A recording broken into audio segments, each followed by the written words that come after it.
Okay, Oracle SQL Developer. Oracle SQL Developer or SQL Developer is used to reach Oracle databases. It is one of the free. Yeah, I clicked this one. You need to go here, and this is of course number one tool, since it is, what can I say, it is free. Okay, and we need to go and download the SQL Developer. Click this SQL Developer, then click download.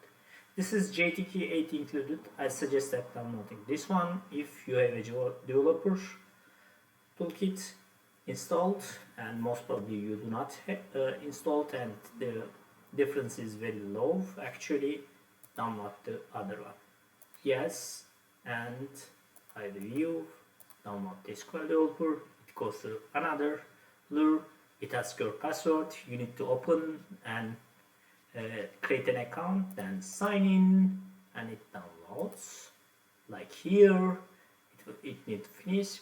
I already downloaded, therefore I am canceling it. Okay, then after you finish it, I suggest that going to a folder and extracting it. Right now this is extracted, and here when you click the SQL Developer, you should be able to see it is opening. And that's all for the SQL Developer.